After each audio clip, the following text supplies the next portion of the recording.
Baik, jadi seperti yang teman-teman ketahui, pada malam hari ini kita webinar dengan bertemakan atau topik yang diangkat adalah menstruasi tidak lancar, tanda kamu PCOS, yang akan kita bahas bersama-sama dengan narasumber pada malam hari ini.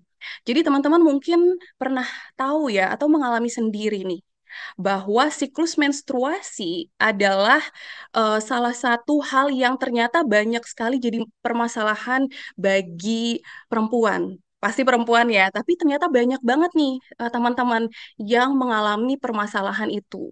Permasalahan siklus menstruasi ini ternyata dari data yang kami miliki ya, dari tim internal yang sudah meriset bahwa ada 87% perempuan mengalami masalah menstruasi. Wah, 87% itu menurut saya angka yang sangat tinggi ya. Jadi dari rekan-rekan atau teman-teman yang kita riset data tersebut, sampel, memang menyatakan bahwa mereka mengalami masalah menstruasi, baik dari siklusnya, baik dari gejala-gejala lain yang membuat mereka itu mungkin banyak merasakan ketidaknyamanan saat memasuki periode menstruasi. Bahkan sampai ada juga yang menyatakan atau disampaikan bahwa menstruasi yang tidak lancar itu bisa menjadi salah satu tanda terkena PCOS. PCOS ini apa? PCOS adalah Polycystic Ovary Syndrome. Jadi kondisi di mana ada kelainan reproduksi dan hormonal yang bisa jadi ditandai oleh salah satunya em, gangguan dari sel telur yang kecil ya. Jadi saya yakin teman-teman di sini juga mungkin sudah banyak mencari informasi nih terkait PCOS, terkait menstruasinya, kondisi tersebut. Nah, itulah yang memang menjadi latar belakang dari kenapa webinar ini kita angkat. Gitu ya. Jadi teman-teman yang merasakan hal tersebut sangat-sangat untuk join webinar ini karena akan dapatkan edukasi dan semoga nanti pertanyaan yang teman-teman layangkan kepada dokter, kepada narasumber itu bisa dijawab dan nanti langsung mendapatkan insight-nya langsung di sesi kali ini. Karena perempuan yang mengalami PCOS, teman-teman, lebih banyak didapati pada usia 20 sampai 32 tahun. Ini menurut saya usia yang masih sangat produktif ya.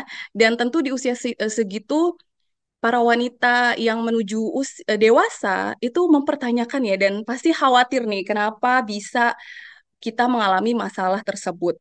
Namun dalam kasus PCOS terjadi ketidakseimbangan hormon inilah yang membuat em, hormon itu apa namanya sebagai yang meregulasi ya, yang meregulasi utama dari organ tubuh atau tubuh perempuan itu yang ternyata bisa menjadi salah satu penyebabnya. Oke, singkat cerita itulah tadi background dari kasus yang banyak terjadi ya mengenai menstruasi dan PCOS. Dan SKV mengadakan webinar ini untuk menjadi wadah bagi perempuan untuk mendapatkan edukasi yang tepat langsung dari ahlinya. Oke, selamat malam teman-teman semua.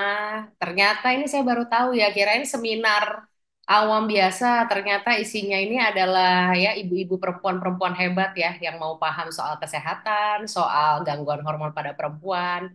Nah, jadi saya sangat bersyukur sekali pada malam hari ini saya diberikan kesempatan diundang oleh SKV untuk sharing beberapa hal yang saya tahu tentang menstruasi tidak lancar dengan hubungannya dengan PCOS. Semoga apa yang didapat malam ini bisa sedikit banyak menambah pengetahuan kita tentang apa yang dialami banyak oleh perempuan Indonesia dan akhirnya bisa saling bantu ya kita sesama perempuan Indonesia untuk mengatasi masalah ini dan memberikan penanganan yang tepat selanjutnya. Ya. Terima kasih. Tema yang diangkat kali ini, mohon slide, adalah menstruasi tidak lancar, tanda kamu PCOS. Oke, terima kasih. Nah, di sini agak berbeda nih dengan tema yang tadi sudah kita sebut-sebut. Kalau yang saya tampilkan menstruasi tidak lancar, tanda kamu PCOS, itu pakai tanda tanya di belakangnya. Kenapa saya berikan tanda tanya di situ? Nah, karena nomor satu, ya menstruasi tidak lancar belum tentu PCOS. Dan PCOS belum tentu menstruasinya tidak lancar. Oleh karena itu, kita harus ngerti dulu ya apa yang dimaksud dengan menstruasi tidak lancar atau menstruasi yang lancar dan apa yang dimaksud dengan PCOS. Karena kalau misalkan kita nggak paham itu, tentu kita nanti bisa jadi salah kaprah untuk memberikan edukasi kepada teman-teman kita yang membutuhkan. Slide berikutnya. Nah, ini kalau kita ngomong soal menstruasi yang reguler atau teratur atau normal, berdasarkan pengertian yang dianut di bagian kedokteran kandungan, kita mendefinisikannya sebagai siklus menstruasi yang terjadi antara 24 sampai 38 hari. 24 sampai 38 hari ini adalah hitungan dari hari pertama ke hari pertama berikutnya. Jadi bukan jarak menstruasi dari selesainya kapan sampai mulai lagi, nggak seperti itu ya. Selalu kita hitung hari pertama ke hari pertama berikutnya. Siklusnya demikian dan durasi yang dibutuhkan. Durasi yang terjadi dalam hal menstruasi atau keluar darah itu adalah 2 sampai 8 hari. Jadi jangan lagi sampai oh saya kok haidnya sebentar banget ya, cuma 3 hari selesai. Loh, itu normal karena yang dimaksud dengan menstruasi reguler atau normal itu sebenarnya cuma 2 sampai 8 hari. Jadi boleh 2 hari, 3 hari, 4 hari, 5 hari dan seterusnya. Maksimal 8 hari. Di atas itu, kalau misalkan menstruasi sudah 2 minggu berturut-turut, itu tentu saja tidak normal. Dan yang dihitung sebagai menstruasi adalah darah yang keluar berwarna merah ya. Jadi kalau misalkan flek-flek coklat beberapa hari sebelumnya atau beberapa hari setelah menstruasi, itu kita tidak hitung lagi sebagai hari menstruasi. Darah yang keluar coklat sebelum dan darah keluar coklat yang sesudah itu biasanya hanya darah awal dan darah akhir, jumlahnya masih sedikit, baik itu untuk memulai haid ataupun pembersihan haid, jadi kita tidak hitung sebagai hari menstruasi. Nah, umumnya atau idealnya tepatnya, kalau seseorang itu punya siklus menstruasi yang teratur, dia akan sama siklusnya setiap bulan. Misalkan jarak dari bulan ini ke bulan berikutnya 25 hari. Berikutnya lagi 25 hari lagi. Berikutnya 25 hari lagi. Nah, kadang-kadang ada yang tidak seideal itu. Ada yang kadang 25, kadang 30, kadang 28, kadang 29.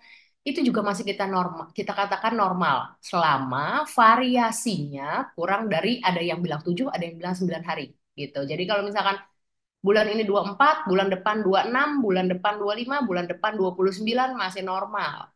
Cuma kalau misalkan bulan ini 24, bulan 8 37, bulan depan 31, bulan depannya lagi amburadul lah seperti itu ya. Meskipun seolah-olah siklusnya normal antara 24 sampai 38, tapi karena variasi siklusnya begitu panjang, itu kita sudah katakan tidak reguler atau tidak normal.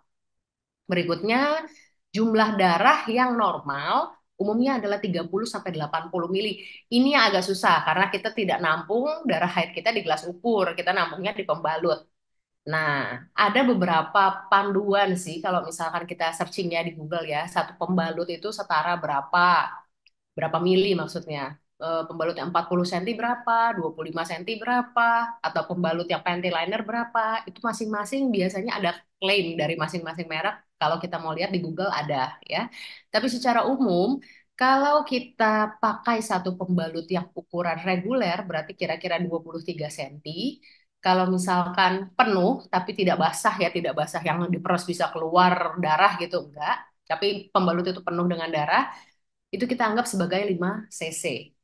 Jadi normalnya dalam satu siklus haid, jadi ibu datang nih mensnya, misalkan selesai dalam 4 hari atau 5 hari, kalau diukur dengan pembalut yang ukuran reguler atau ukuran normal, ukuran kecil itu ya, umumnya menghabiskan 6 pembalut hingga 16 pembalut dalam satu siklus. Jadi dari hari pertama sampai hari kelima misalnya, total-total nih kalau dilihat ya pembalutnya 6 sampai 16 itu dianggap normal.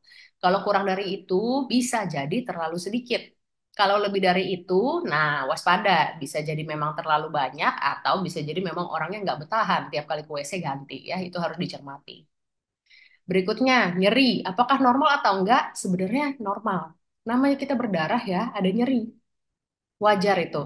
Tapi tolong diperhatikan kalau nyerinya sampai sudah mengganggu aktivitas. Dalam artian kalau misalkan teman-teman jadi tidak bisa bekerja, butuh obat terus-menerus, intinya tidak berfungsi selama hari pertama, kedua, ketiga haid dan seterusnya, itu harus diperiksakan karena bisa jadi itu bukan nyeri haid yang wajar tapi nyeri haid yang disebabkan karena ada sesuatu pada organ kewanitaannya.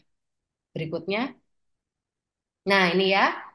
Eh, Mungkin kalau diingat-ingat dulu kita pelajaran waktu masih sekolah sudah tahu perempuan di bagian perut bawahnya atau di daerah panggul ada organ ajaib yang namanya rahim atau uterus bahasa kedokterannya. Uterus itu berhubungan dengan vagina atau tempat kita melakukan senggama. Di antara uterus atau rahim kita dan vagina ada daerah uterus yang namanya serviks atau mulut rahim. Ini yang kita sering dengar dengan kanker mulut rahim gitu ya, kanker serviks. Nah, serviks itu adalah batas antara rahim dengan vagina. Di sebelah kanan dan kiri uterus bisa dilihat itu ada dua struktur seperti bola yang pada gambar saya ditunjuk sebagai ovari atau ovarium atau indung telur bahasa Indonesianya. Indung telur itu adalah tempat telur-telur dihasilkan untuk nantinya dibuahi saat kita dalam proses pembuahan atau pembentukan janin atau anak. Nah, dari indung telur, supaya si sel telurnya bisa masuk ke dalam rahim dan akhirnya dibuahi dan akhirnya tertanam, dia harus melewati saluran telur atau dalam gambar saya yang tertulis fallopian tube atau tuba falopi. Jadi untuk kehamilan butuh rahimnya, butuh indung telurnya, butuh saluran telur gitu. Dan tentu saja butuh organ yang lain ya karena hubungan seksual lewat vagina dan sebagainya. Berikutnya. Nah, ini kalau kita perhatikan susah banget ini ya mungkin beberapa bulan sendiri waktu kedokteran ini belajarnya ya soal hormon yang terjadi pada tubuh kita. Tapi yang saya mau sampaikan di sini sebenarnya sederhana. Untuk bisa menimbulkan siklus haid yang teratur, kita perlu keseimbangan hormon yang tidak bisa ditawar-menawar. Jadi hormonnya naik perlahan sejak kita hari pertama menstruasi nih. Mensnya keluar, hormonnya lagi rendah-rendahnya tuh. Dia naik perlahan, terus mencapai puncaknya hormon estrogen pada saat kita menjelang ovulasi atau menjelang sel telur kita matang, sel telur kita dikeluarkan.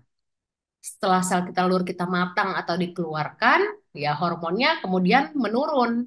Nah, karena sel telur yang membesar itu dialah yang menghasilkan hormon estrogen pada dasarnya seperti itu. Jadi begitu sel telurnya pecah, nah hormon estrogennya turun. Jadi tidak setinggi saat sel telur itu berkembang atau lagi besar-besarnya. Hormon estrogen yang dihasilkan sel telur yang membesar tadi, dia berpengaruh kepada dinding rahim kita, jadi lapisan dalam rahim. Saat lapisan dalam rahimnya itu mengalami menstruasi, lapisan dalam rahim itu tipis sekali. Dia karena darah haidnya keluar ya, lapisannya keluar bersama darah haid. Lalu perlahan-lahan seiring dengan bertambah besarnya sel telur, tadi kan kalau bertambah besar sel telur berarti hormon estrogennya meningkat.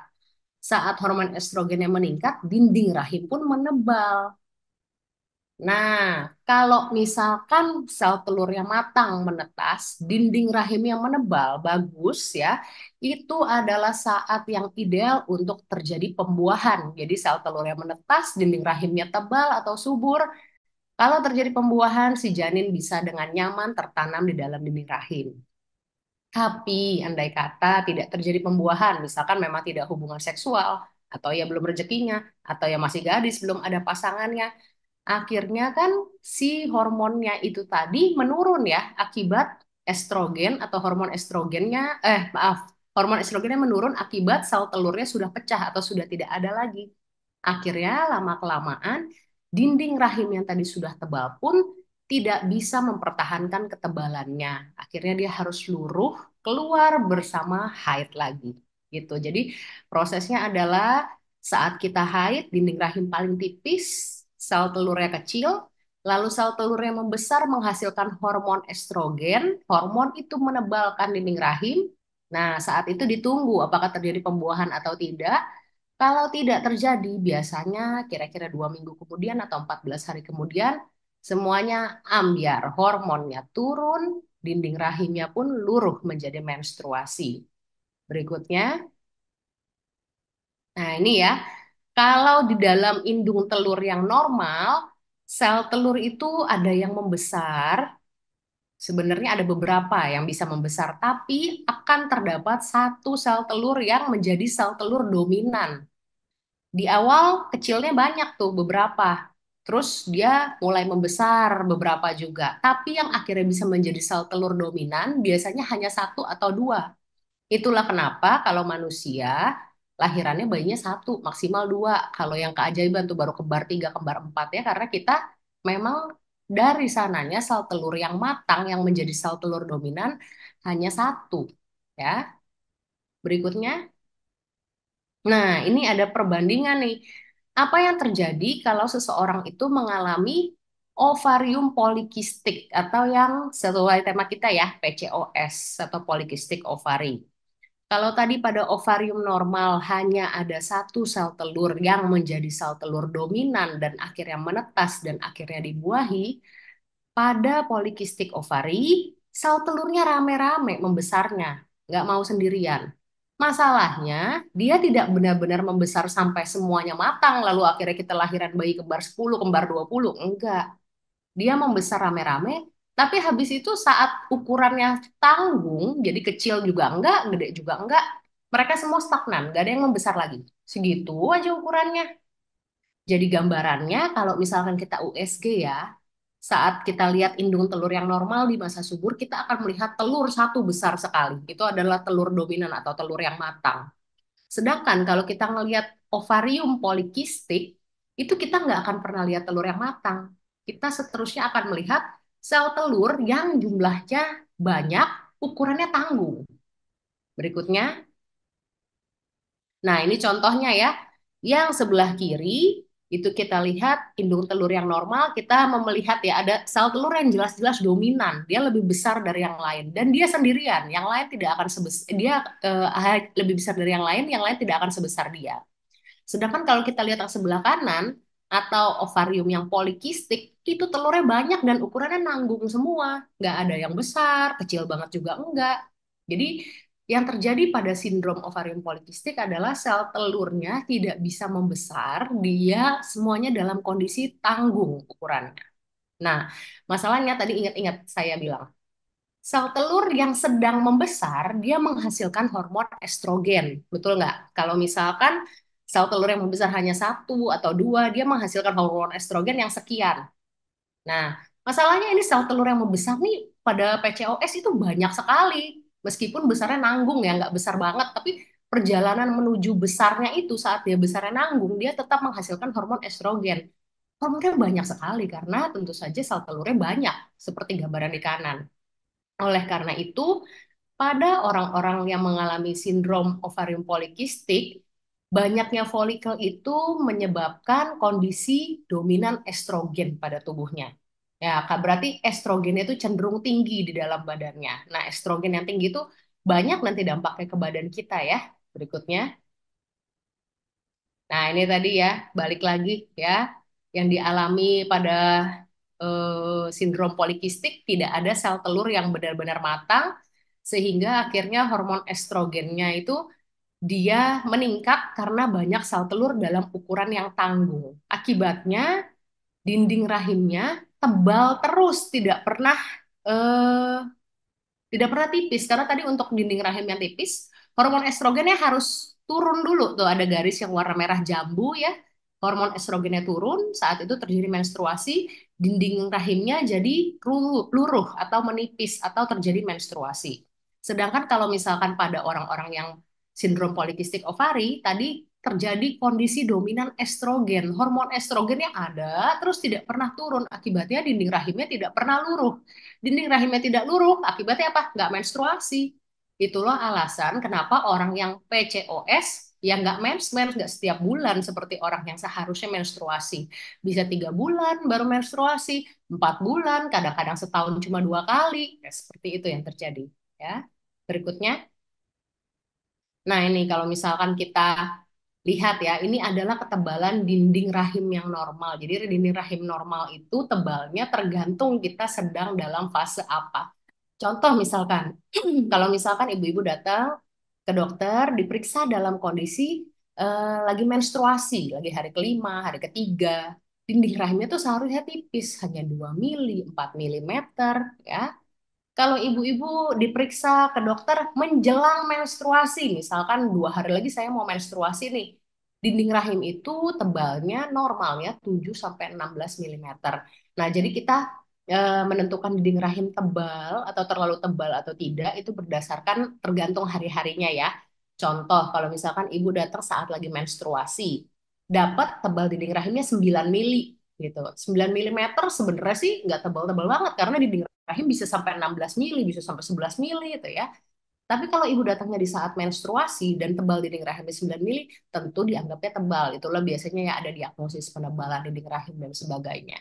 Gitu. Yuk berikutnya. Nah ini ya contoh pengukuran tebal dinding rahim itu yang contoh saya kasih garis warna kuning ya. Biasanya dari USG lewat vagina kita bisa ukur penebalan dinding rahim tebalnya bagaimana.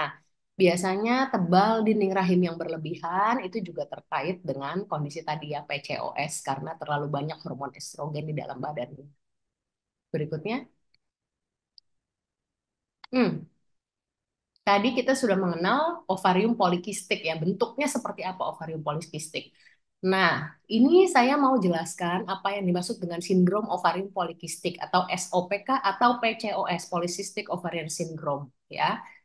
Ovarium polikistik berbeda dengan sindrom ovarium polikistik. Ovarium polikistik itu ya hanya ovarium atau indung telurnya yang bentuknya polikistik.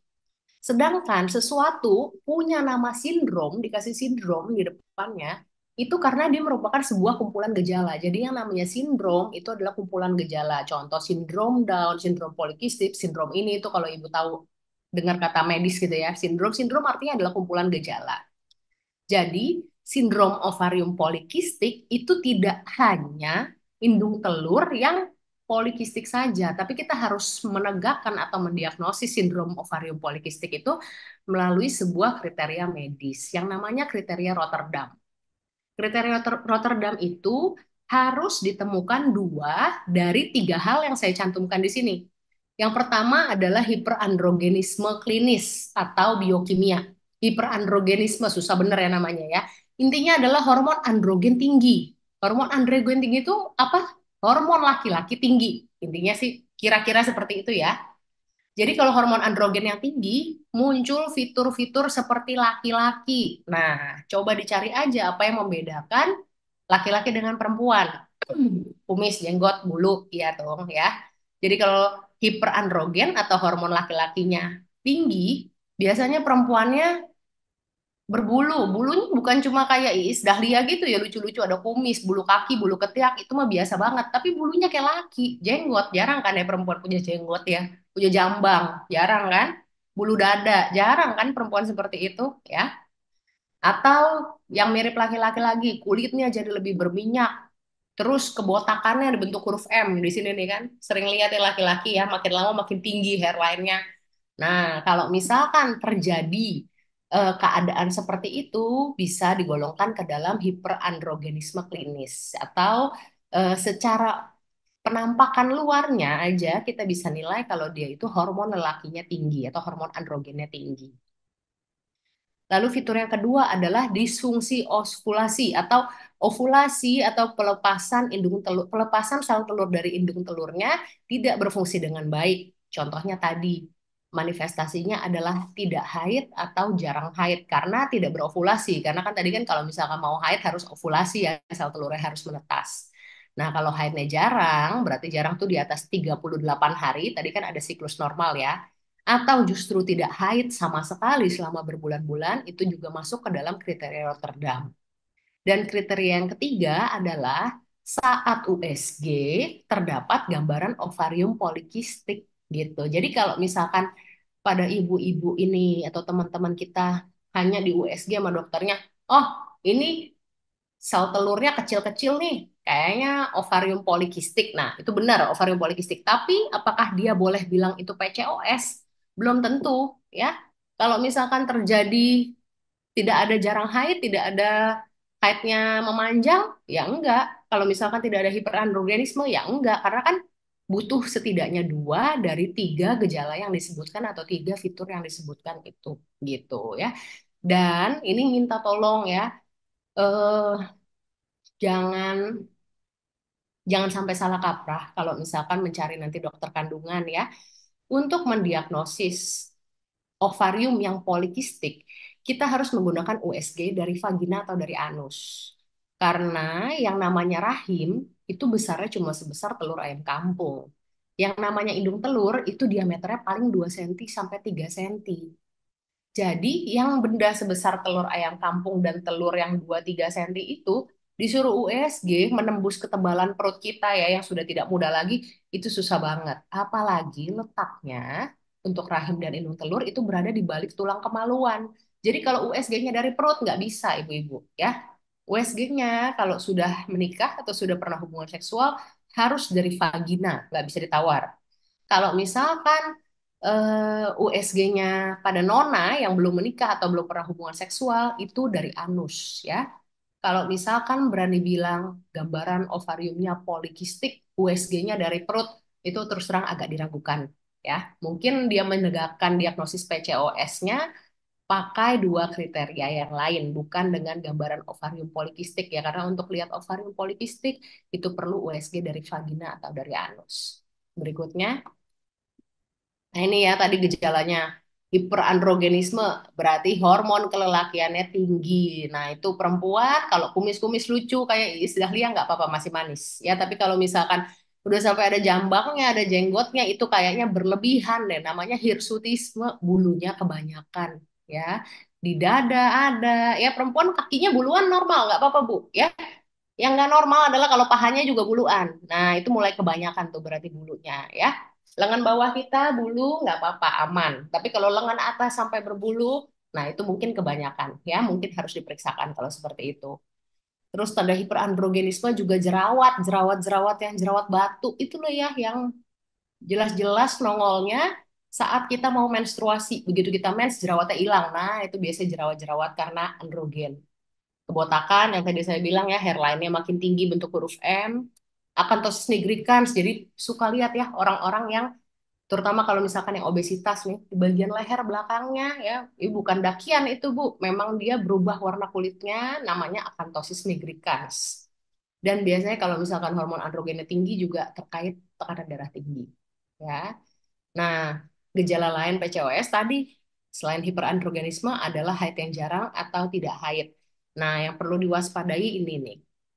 Kalau orang haidnya jarang, di atas 38 hari, atau tidak haid sama sekali, 3 bulan, 4 bulan, dan lain-lain ya, hanya 30% siklus haidnya yang terjadi ovulasi. Jadi, hmm, misalkan ya haidnya jarang.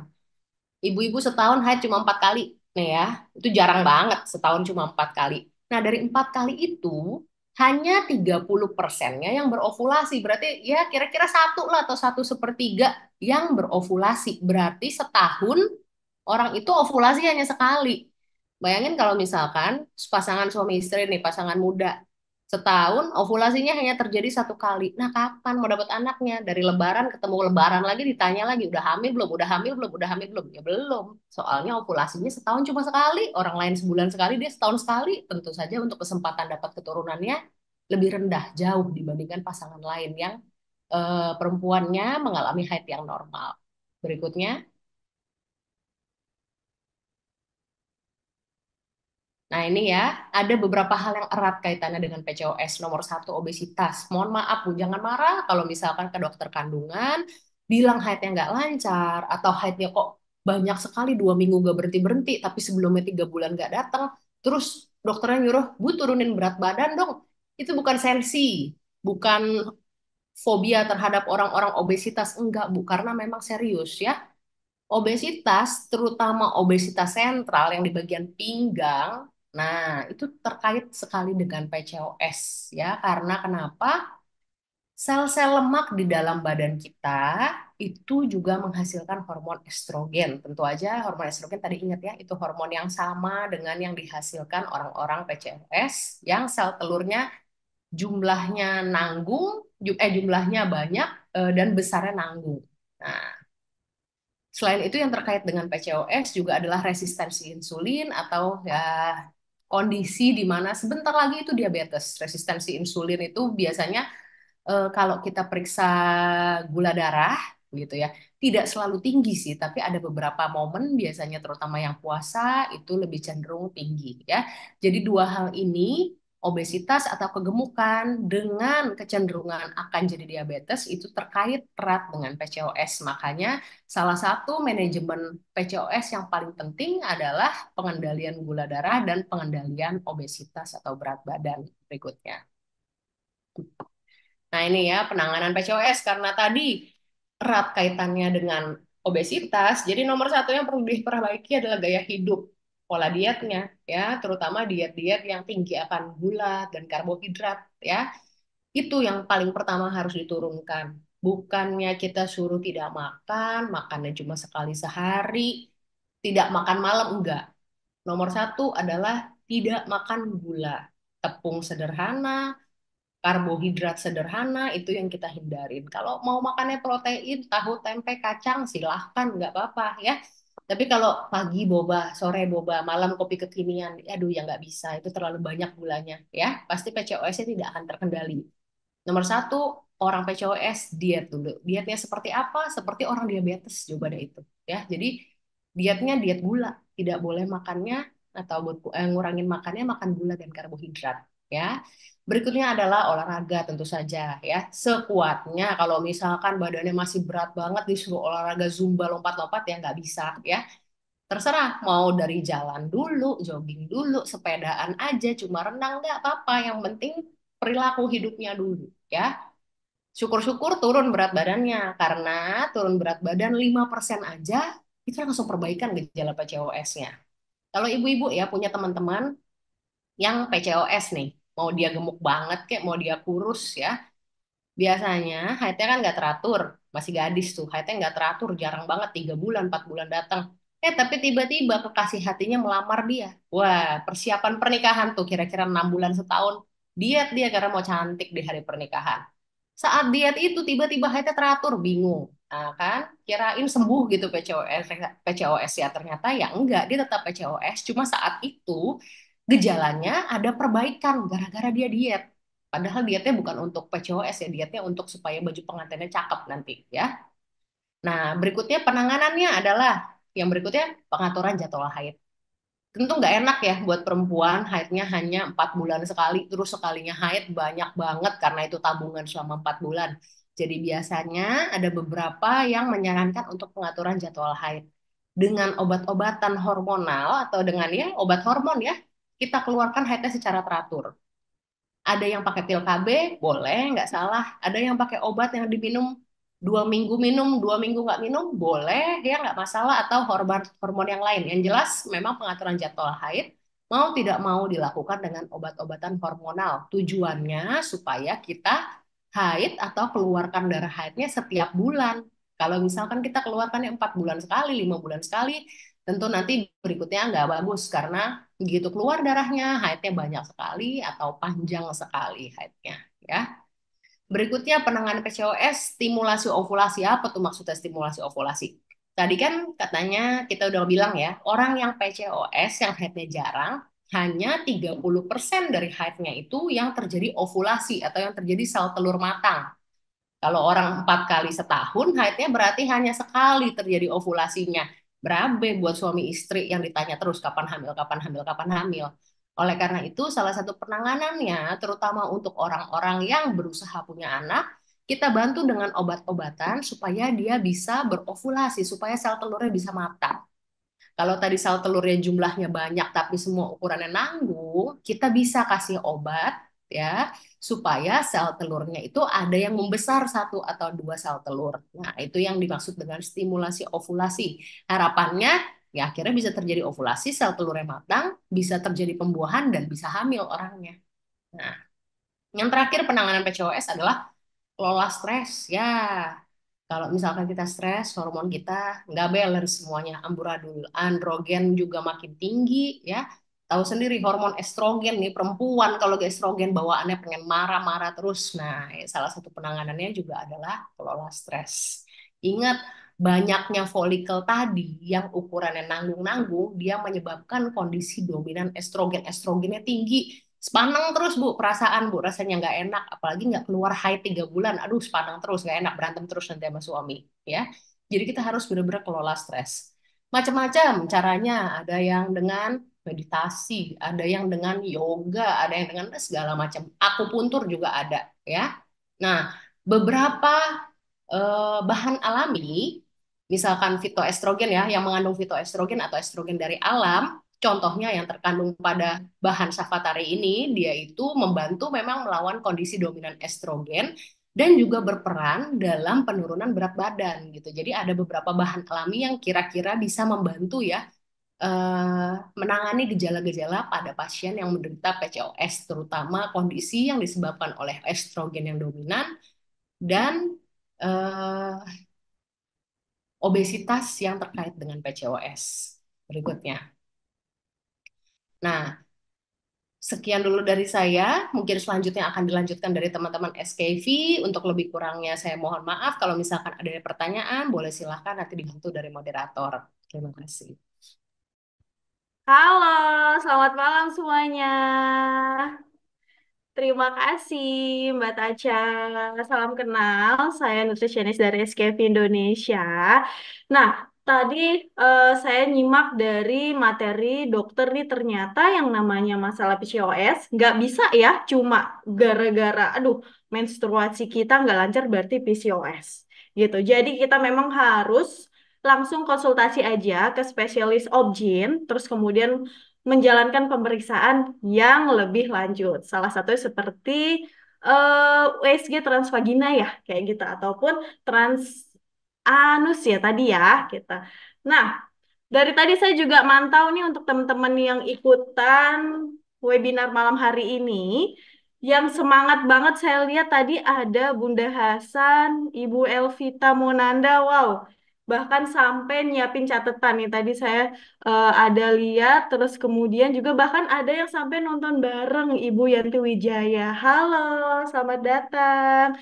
Nah, di kesempatan kali ini saya mau Ya, share ya tentang ada nggak sih sebenarnya di SKV itu yang bisa membantu kita semua untuk mencegah si PCOS ini tidak terjadi. Salah satunya ya, kemudian sekedar melancarkan PMS tuh ada nggak sih? Oke, nah ini dia salah satu produk SKV yang baru banget memang launching di Indonesia, yaitu SKV Reverse ya. Nah, pertama, saya mau ada kilas balik sedikit tentang fungsi dari estrogen di dalam tubuh kita ya. Tapi tadi Ibu Dokter Caroline udah ngejelasin banyak banget. Nah, ini ringkasan yang saya berikan sedikit. Jadi, estrogen ini bisa dibilang sangat-sangat memegang peranan penting di dalam tubuh kita. Mulai dari otak, yang namanya mengelola emosi itu tadi tuh. Kalau misalkan kita nggak menstruasi 3 bulan aja, tadi Bu Dokter udah jelasin, waduh emosinya bisa-bisa senggol dikit marah nih, senggol bacok gitu ya. Jadi itu makanya penting banget kita menjaga estrogen. Karena estrogen ini juga di bagian otak dia mengontrol namanya emosi, dia mengatasi kelelahan. Bayangin kalau estrogennya kacau ya, kalau terlalu tinggi nggak bagus, terlalu rendah juga nggak bagus. Di jantung melindungi jantung kita, rahim dan ovarium nih tadi sudah dijelaskan juga kalau dia ini bertanggung jawab terhadap yang namanya proses pematangan dari sel telur ya. Kalau ketinggian atau kerendahan nanti pematangannya bermasalah ya. Nah, kemudian ada di masalah tulang itu juga menjaga yang namanya kepadatan tulang kita dan seterusnya. Pokoknya di seluruh tubuh kita ini wanita sangat-sangat membutuhkan yang namanya hormon estrogen kayak gitu ya. Nah, terus abis itu gimana sih sama reverse? Kenapa? Reverse itu terbit atau keluar di Indonesia karena si reverse ini dia merupakan kombinasi 3 bahan alami yang bisa membantu dalam mengelola, menormalkan kembali level dari estrogen kita atau menyeimbangkan level dari estrogen kita. Sehingga yang namanya tadi ada hormon laki-laki yang kebanyakan di dalam tubuh kita ini pun tidak terjadi. Menstruasi pun jadi normal lagi. Kemudian ada apa ya? Tadi Bu Dokter udah sempat spill dikit nih, Shatavari.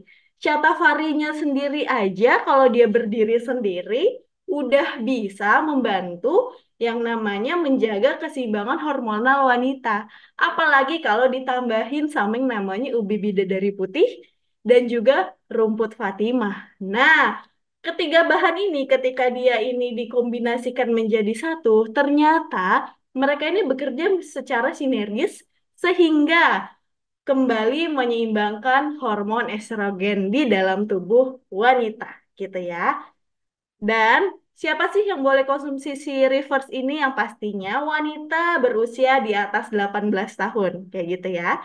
Dan nggak usah khawatir, dia ini memang benar-benar menggunakan bahan alami, tidak menggunakan bahan tambahan. Atau mungkin suka ada tambahan yang namanya steroid biar kerja produknya cepat. Nggak ada. Terus kemudian produk Reverse juga sudah diawasi oleh Badan Pengawas Obat dan Makanan, alias sudah lulus dari sertifikasi BPOM ya. Oke, ini kita langsung masuk ke sesi tanya jawab karena pertanyaannya sudah banyak sekali. Jadi teman-teman, terima kasih yang sudah memberikan pertanyaan. Kita akan pilih beberapa ya teman-teman, mengingat banyak banget. Jadi akan kita usahakan jawab nih, oke? Nah, pastikan teman-teman masih ada di ruangan Zoom ya, karena pertanyaannya ini sangat menarik dan aku undang lagi Dokter Caroline untuk masuk ke sesi untuk kita siap-siap aku berikan pertanyaan dari teman-teman perempuan-perempuan hebat yang ada di sini. Oke, jadi pertanyaan pertama tadi aku udah diinfokan oleh tim. Ini pertanyaan pertama nih dok, dari kakak Sarah ya, Sarah Farhana. Terima kasih dokter atas penyampaian materinya. Saya Sarah, usia 22 tahun, izin bertanya. Saya kondisinya belum menikah, dokter, tetapi didiagnosa PCOS setelah 4 kali ke rumah sakit. Dan saya dikasih obat hormon noretisteron, namun pada haid tanggal 26 bulan ini hanya sehari. Setelah itu tidak keluar lagi sampai sekarang. Saya konsultasi lagi tanggal 2 Februari, berarti nanti ya jadwalnya ya dok, yang kelima ke rumah sakit.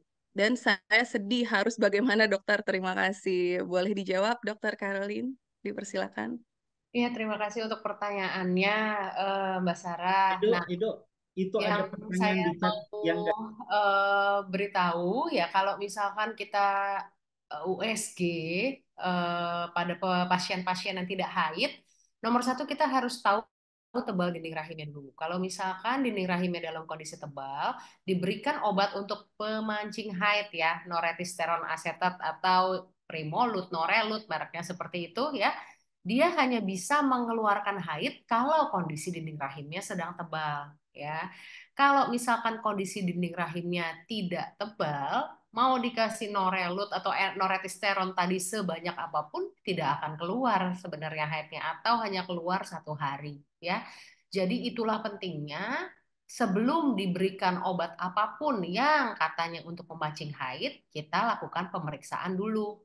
Makanya tidak semua orang yang haidnya telat bisa sembarangan ya minum obat, contohnya nonresteron. Nah, tentu saja saya tidak melakukan pemeriksaan langsung kepada Mbak Sarah, jadi tidak tahu saat itu apa yang ditemukan oleh dokter yang melakukan pemeriksaan. Yang jelas, idealnya untuk melakukan pemeriksaan tebal dinding rahim dilakukan dengan USG transvagina atau kalau pada yang nona dilakukan lewat pemeriksaan USG transrektal. Kalau saat itu dilakukan pemeriksaan USG perut oleh dokternya, mungkin jadi, ini mungkin ya, karena sekali lagi bukan saya yang memeriksa, mungkin jadi hasilnya pengukuran dinding rahimnya tidak akurat ketebalannya, sehingga dianggap sebagai dinding rahim yang tebal, lalu diberikan obat pemancing haid noretisteron, ya ujungnya haidnya nggak keluar karena ternyata sebenarnya dinding rahimnya tidak tebal alias tipis gitu ya. Lebih baik diperiksakan lagi kalau misalkan mau second opinion silahkan ya untuk tahu gitu ya kenapa terjadi gitu. Karena kalau kita ngomong teori dinding rahim tebal dikasih noretisteron dengan dosis yang tepat harusnya haidnya keluar. Dosis tepat itu berapa? Jumlahnya harus 10 hari diminum 2 kali sehari. Jadi berapa tuh? 20 butir. Itu minimal 20 butir ya sampai 28 butir. Jadi itu adalah dosis noretisteron yang bisa digunakan atau bisa dipakai untuk memancing haid yang tidak keluar. Kalau mbaknya dikasih cuma 2 kali sehari selama 5 hari, kan itu berarti total minum 10 ya. Ya jelas haidnya nggak bisa keluar. Ya memang haidnya dikeluarkan dengan 20 sampai 28 butir noretisteron. Ya jadi terus terang saya tidak tahu missnya di mana. Yang jelas sebenarnya approach-nya seperti itu. Ukur dulu dinding rahimnya. Kalau dinding rahimnya tebal, baru bisa diberi noretisteron dan dosisnya harus 20 sampai 28 butir. Demikian ya. Baik, terima kasih Dokter Karolin. Jadi untuk Kak Sarah, ternyata mungkin boleh dilakukan konsultasi lebih lanjut ya dok, pengecekan lebih lanjut karena ternyata ada pengukuran juga tuh dari dinding rahim sampai apakah dosis si obat norestiteron itu memang sesuai atau tepat gitu ya. Kak Sarah jangan bersedih, semoga nanti langsung ambil tindakan lagi aja, cek seperti saran dari dokter Caroline. Oke dok, aku lanjut ke pertanyaan selanjutnya. Ini dari Kak Evelyn. Kak Evelyn masih ada di sini ya, Kak Evelyn. Oke, jadi pertanyaannya adalah saya mau tanya dok, sudah tidak menstruasi selama 2 tahun. Wah, sudah tidak menstruasi selama 2 tahun dan saya takut untuk periksa. Saya baru bulan lalu memberanikan diri untuk cek dan didiagnosis, maaf, amenorrea sekunder, dok. Lalu tadi pagi didiagnosis PCOS dan diminta untuk menjaga berat badan serta mengurangi manis-manis ya. Sedangkan saya sudah menjaga makan dan olahraga, namun sulit untuk turun, dok. Saya juga sering lemas tanpa sebab. Boleh minta sarankah untuk itu dan apa lagi yang perlu saya lakukan selain upaya-upaya tadi? Terima kasih, dok. Silakan Ya. dijawab. Terima kasih Mbak Evelyn untuk pertanyaannya. Ya semangat ya, untuk dietnya nggak gampang. Itu nggak ada diet yang gampang. Memang seperti itu ya. Nomor satu, tips dari saya ya sebenarnya nggak bisa dipakai juga ya karena saya bukan ahli gizi dan juga saya masih berjuang menurunkan berat badan sendiri ya. Nomor satu adalah pelan-pelan ya. Nggak bisa tiba-tiba kita makan gaya-gaya artis Nia Ramadhani atau Blackpink, nggak bisa ya. Orang biasa makan seblak, biasa makan nasi padang, nggak bisa. Satu-satu. Harus ada yang di-cut satu persatu. Tips diet ya. Nomor satu, gulanya dulu. Gampang minum, apa namanya, kalau untuk mengurangi gula ya. Nomor satu, dari minuman. Ya, hati-hati. Kita pilih banget minuman. Jangan sampai minuman itu kalori, apa, kita minum kalori secara sia-sia gitu. Dengan mengganti minuman kita dari yang tinggi gula menjadi yang rendah gula atau bahkan yang tanpa gula gitu ya, itu kita sudah mengurangi asupan gula kita cukup tinggi tanpa harus merasa lapar. Ya, kadang pengen lah minum yang segar-segar, tapi kan tadi banyak ya minuman pilihan lagi yang bahkan keluaran SKV pun banyak gitu, minuman yang rasanya segar, manis, boleh ditambah es dan sebagainya gitu. Tapi rendah gula dulu. Ya, dari situ dulu. Jadi kita kurangin gula yang dari minuman karena kita tuh tidak perlu nambah kalori dari minuman, itu aja.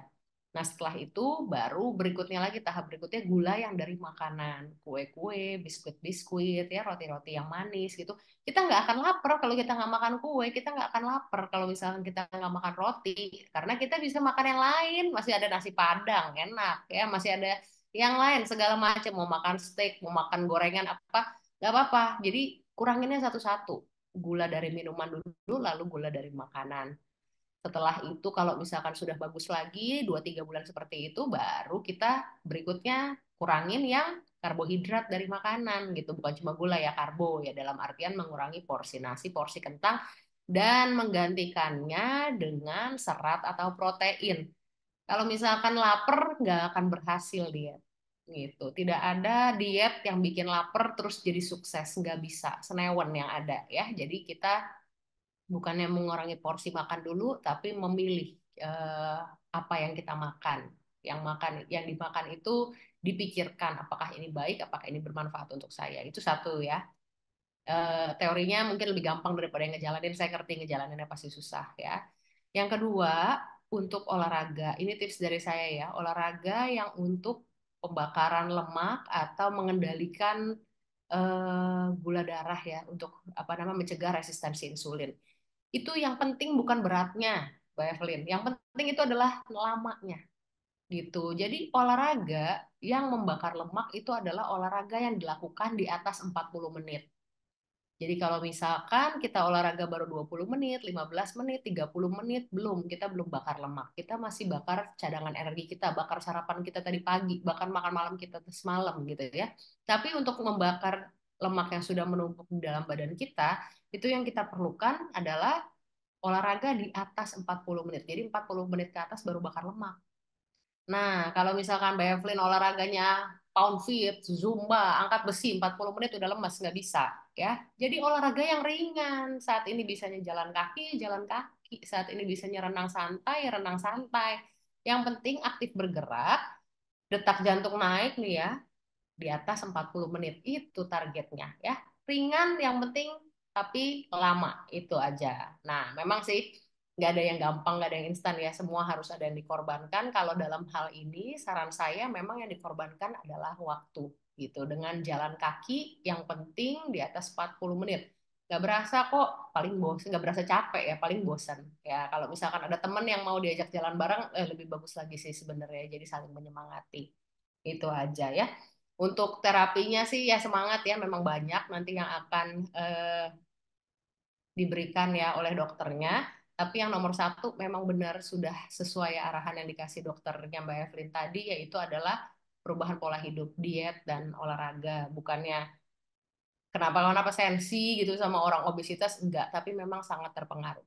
Nanti begitu kita bisa kendalikan berat badannya, begitu kita bisa atur pola dietnya aja belum turun nih berat badan, tapi kita sudah mulai nggak makan manis, health-nya akan lebih teratur biasanya atau akan lebih sering datang gitu lah ya. Baik, Kak Evelyn. Jadi tetap semangat. Kalau kata dokter Karoli aja, nggak ada yang mudah itu pasti prosesnya. Cuma konsisten bener ya dok, konsistensi juga karena untuk olahraga ya, memulainya aja udah berat ya kak. Jadi gimana lagi mempertahankan sampai 40 menit ke atas itu pasti berat. Tapi percaya hasilnya akan luar biasa. Oke, tetap semangat Kak Evelyn. Aku lanjut ke pertanyaan selanjutnya. Dok, ini dari Kak Robiatul. Dari Kak Robiatul, dok, saya didiagnosa PCOS BB berlebih dan sel telur kecil-kecil. Awal BB saya 73 dok, sekarang 62. Tapi kenapa ya height saya masih belum lancar juga? Gitu. Oke, boleh ya persilahkan dok. Wah, ini hebat sekali nih. Selamat ya, Mbak Robiatul ya sudah berhasil nurunin berat badan 11 kilo. Itu hebat sekali. Maksudnya banyak sekali, hampir 20% ya berat badannya sebenarnya turun gitu ya. Eh, benar sih, memang tidak selalu setelah turun berat badan sekian gitu, lalu mencapai height yang rutin gitu. Karena bagaimanapun juga belum tentu kondisi berat badan idealnya itu sudah tercapai. Coba dibandingkan dulu dengan tingginya Mbak Robiatul, terus dihitung indeks massa tubuhnya berapa gitu. Karena kalau misalkan orang tinggi 170 gitu kayak Luna Maya ya berat badan 62 mah langsing aja gitu. Tapi kalau misalkan tinggi badan 150 berat badan 62 hitungannya ya belum masuk berat badan yang ideal gitu ya. Jadi minta tolong dihitung berapa berat badan idealnya sesuai dengan tinggi badannya gitu. Kalau misalkan kita orang-orang Asia Pasifik, targetnya indeks massa tubuhnya adalah di bawah 23. Kalau misalkan orang bule, indeks massa tubuhnya itu 25 sudah cukup, tapi kalau kita memang tantangannya lebih besar lagi, yaitu targetnya di bawah 23. Itu saja ya. Terus yang kedua, apakah menurunkan berat badan itu juga diiringi dengan mengurangi asupan gula? Karena kan tadi ya, kalau dari yang saya jelaskan, yang terkait dengan PCOS adalah satu obesitas, dua resistensi insulin atau bagaimana pola tubuh kita memproses minuman, bukan minuman, memproses gula gitu atau glukosa. Jadi jangan sampai memang berat badan sih turun gitu ya, tapi ternyata masih ya pagi boba siang boba malam kopi kekinian gitu. Nah, mungkin di situnya juga bisa diperbaiki gitu aja sih. Coba dilihat lagi, dievaluasi kalau misalkan memang sudah ideal semuanya, maksudnya sudah tercapai berat badan ideal, tidak makan gula juga.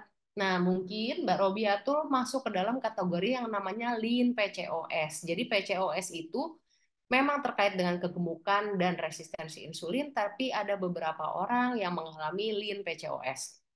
Banyak artis yang begitu, Mbak. Coba deh, kalau misalkan kita googlingnya atau searching di akun infotainment mana, banyak artis tuh langsing-langsing cantik-cantik, ternyata dia bilang dia PCOS gitu. Ya memang benar, karena ada yang namanya lean PCOS. Jadi nasib itu namanya, meskipun berat badan ideal, meskipun pola hidupnya baik, tapi ternyata memang bawaannya dia PCOS. Ya mau nggak mau memang perlu berbantu. Kalau misalkan dia ingin haidnya teratur, mohon maaf berarti tetap harus dengan obat. Kalau misalkan dia ingin berketurunan atau punya momongan, mungkin perlu dibantu dengan obat-obat yang untuk membesarkan sel telurnya. Demikian. Oke, terima kasih dok untuk jawabannya kepada pertanyaan Kak Robiatul. Jadi Kak Robiatul ternyata ada kondisi-kondisi tertentu ya yang mungkin memang kakak mengalaminya, tapi tetap alternatif ataupun obat-obatan memang harus dikonsumsi ataupun ada usaha lain, yuk tetap semangat ya karena perempuan itu sebenarnya pasti pasti lebih kuat nih untuk melewati upaya-upaya ini. Bahkan tadi kata dokter Caroline aja untuk turun 20% itu udah hebat loh. Jadi tepuk tangan untuk diri sendiri karena berhasil melewati usaha-usaha itu dan mendapatkan hasil yang udah luar biasa, Kak. Jadi keep going. Oke. Nah, pertanyaan selanjutnya nih untuk oh ini sepertinya untuk ke nutritionist Renzi. Boleh kita tukar sedikit ya, Dokter Caroline. Rumput Halimah aman. Oh, maksudnya rumput Fatimah mungkin pertanyaan ke produk reverse tadi ya mungkin ya Ibu Rensi. Rumput Fatimah aman. Sebelumnya kan ada info kalau itu bahaya. Oke. Mungkin boleh diberikan pemaparannya kepada pertanyaan dari Kak Devianti. Dan mungkin sebagian teman-teman juga ada yang mempertanyakan nih. Silakan. Oke, terima kasih Bu Taca. Jadi gini, rumput Fatimah itu memang fungsinya banyak ya. Nah, salah satunya rumput Fatimah itu memang bisa mendorong kontraksi. Itu sebabnya produk reverse tidak disarankan untuk mereka yang sedang hamil, kayak gitu ya. Dan disarankannya untuk mereka yang sudah melahirkan, kayak gitu. Apalagi kalau misalkan setelah melahirkan untuk mendukung proses menyusui, seperti itu. Baik, tadi udah penjelasan singkat dan sesuai dengan fungsinya gitu ya untuk Mbak Rensi, nutritionist Rensi. Ada pertanyaan selanjutnya juga mungkin sekalian untuk Mbak Rensi dari Ibu Elvita. Mau tanya, Bu, mengapa penderita kanker tak boleh konsumsi reverse ya? Tak boleh ya. Kenapa tak boleh mengonsumsi reverse? Oke, kalau untuk yang mereka punya kanker, ini lihat dulu kankernya ya. Kalau misalkan kankernya itu yang berkaitan dengan organ reproduksi wanita, ini memang tidak diperkenankan. Karena nanti bisa beresiko bikin istilahnya itu ngasih makan si sel kanker. Jadi sel kankernya nanti beresiko untuk makin subur. Tapi kalau misalkan si kankernya ini tidak menyerang dari organ sel apa organ kewanitaan atau organ reproduksi wanita, untuk reverse-nya nggak masalah. Seperti itu ya. Oke, terima kasih banyak teman-teman. Satu statement yang aku mau dapatkan dari Dokter Caroline, pesan terakhir nih. Untuk para perempuan yang sekarang sedang mengalami masalah menstruasi, tidak lancar, ada kondisi dari kewanitaan kita yang memang ternyata perlu menguras energi, menguras tenaga, bahkan sedih, emosional tuh juga ada. Tolong pencerahannya dong, Dok. Satu statement yang membuat kita yakin nih kalau kita nih perempuan berdaya dan bisa melewati hal-hal seperti ini. Silakan dokter.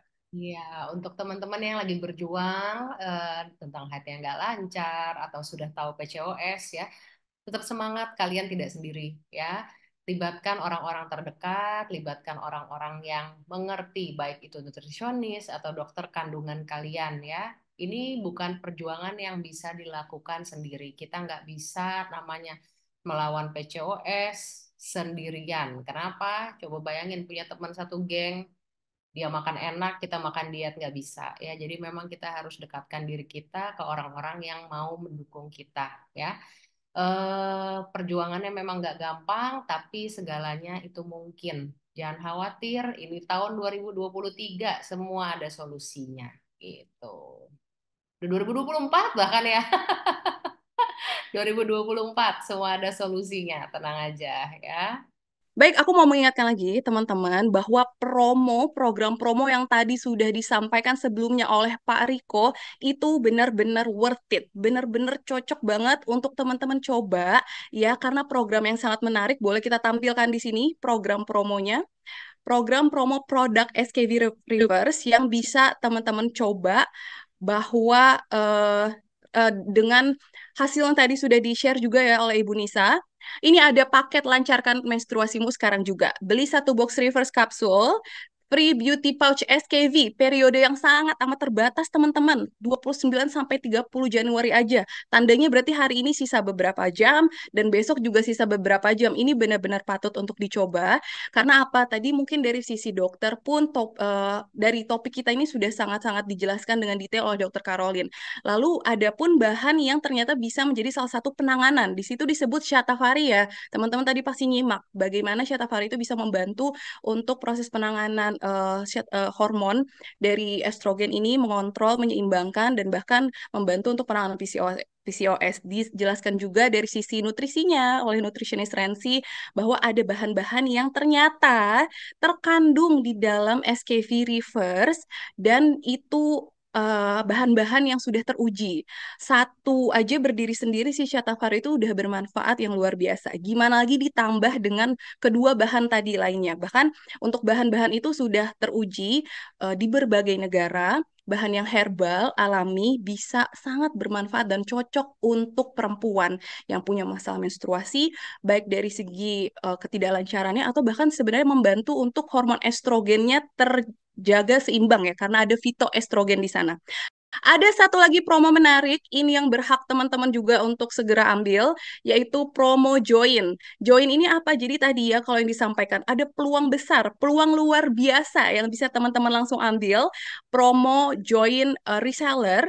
Kalau aku udah rasain manfaatnya, aku juga mau bagiin ini dong ke orang lain, tapi aku bisa dapat nggak ya keuntungannya? Bisa banget. Jadi dengan langsung aja teman-teman ambil dengan 220.000 investasi atau mengambil paket ini, karena langsung dapat paket diet sehat. Ingat nggak tadi, salah satu utama yang harus dilakukan upayanya apa?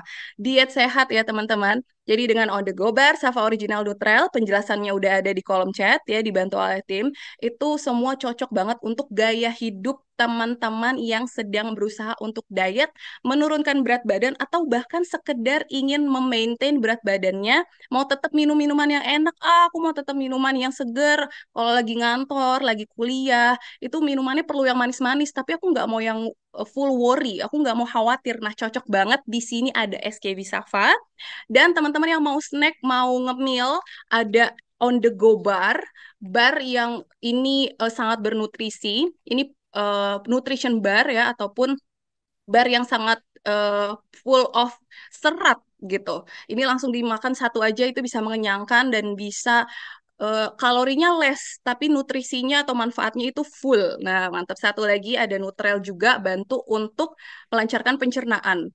Pencernaan ini sangat utama loh teman-teman dalam menjaga kesehatan kita, karena kan biasanya di sistem pencernaan itu paling utama yang menyebabkan masalah ya kan. Jadi ketiga combo ini adalah paket diet sehat yang sangat-sangat luar biasa. Oke, segera langsung ambil, chat di kolom komentar, ada nomor-nomor yang bisa teman-teman langsung hubungi malam ini, segera sekarang juga. Oke, baik. Setelah itu, tadi kita sudah banyak melewati proses yang sangat luar biasa edukasi pada malam hari ini dari Dokter Caroline dan juga para pembicara lainnya. Aku mau mengingatkan juga bahwa semua masalah yang teman-teman lewati dan lalui kondisi saat ini harus tetap semangat, harus tetap berupaya, harus tetap berusaha, dan yakin pasti itu akan ada hasilnya. Oke, karena kita semua adalah perempuan-perempuan berdaya, perempuan-perempuan yang hebat, yang pasti bisa melakukan, mencapai hal yang kita inginkan gitu. Asal kita harus tetap bersama-sama, dan salah satunya kenapa harus terus join event-event yang diadakan oleh SKD seperti ini.